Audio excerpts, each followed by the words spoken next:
Hi everyone, for this week's video, I wanted to talk about buyer's agency, what it is, and what the value is in having a buyer's agent represent you if you're purchasing a piece of property. So I wanted to start off by saying that in the state of New Jersey, one agent can represent both the buyer and the seller in one transaction. So as long as it's disclosed to both parties and both parties are okay with it, this is called a disclosed dual agency transaction. In some states, it is not allowed for one agent to represent both the buyer and the seller. So some states do not allow dual agency. If you are representing a buyer to work as your buyer's agent, this agent is supposed to specifically be working for you, looking out for your best interest, advocating for you, negotiating on your behalf, and negotiations just don't happen during the offer phase. There could be issues with inspections, with the appraisal, where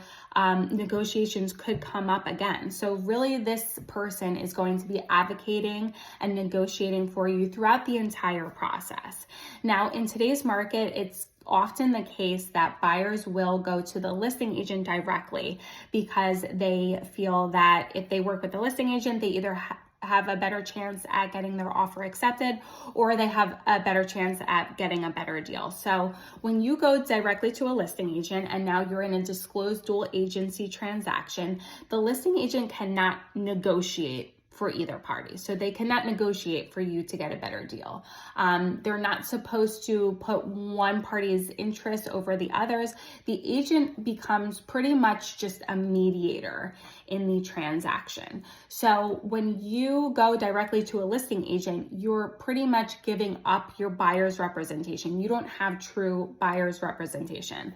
And also keep in mind when you're going directly to a listing agent and now that agent is going to be representing you, you have no idea who that agent is. That agent could have just gotten their license yesterday.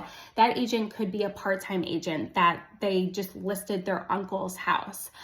It could be an agent that has tons of experience, but just not somebody who you feel comfortable with, that's ethical, that's looking out for your best interest. So something to look out for, that if you're going directly to the listing agent, unless you're doing, research on that agent, you really have no idea who this person is that's going to be representing you if you do decide to make an offer on the property.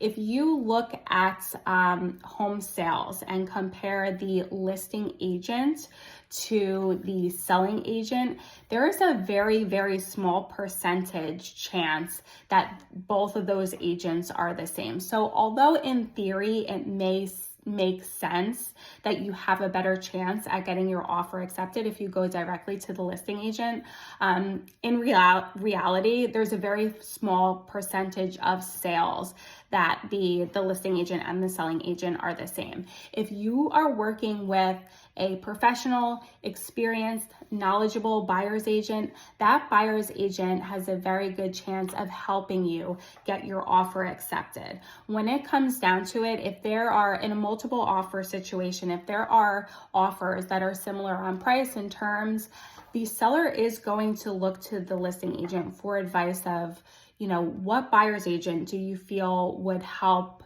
push this along in the easiest way, is going to help us get to the closing table. So the buyer's agent is also very important and can oftentimes help you get your offer accepted, much more so than going directly to the listing agent. Another thing is, and I guess another thing that sounds like it makes sense in theory, is some buyers think that if they go directly to the listing agent, if it doesn't work out, they ask the listing agent, if you have other listings coming up, just let me know. And in theory, that makes sense. You have a bunch of agents sending you listings, but think about it this way. As agents, we have buyers who are working with us specifically, that are committed to working with us. If we have new listings coming available, we send them to our committed buyers first. We're not going to send them to somebody who, called us on one of our listings that we have no relationship with, that we don't, know their qualifications, whatever. So if you are not interested in being committed to one agent, then you really can't expect agents to be committed to sending you the good listings that are coming on the market. So hopefully this makes sense and helps explain what buyer's agency is and why it's important. Buying a property, any property, is probably going to be one of the biggest financial decisions of your life, and you really want somebody who you feel comfortable with representing you in that purchase. Think about if you were married and you were going through a divorce. Would you hire the same attorney that your future ex-spouse hires, or would you hire your own attorney to represent you? You'd want your own representation, and that's the same thing with having a buyer's agent represent you. If you have any questions or if you need any help with your real estate needs, whether buying or selling, please feel free to reach out. You could either send me a message or my email address is steph.geist@gmail.com.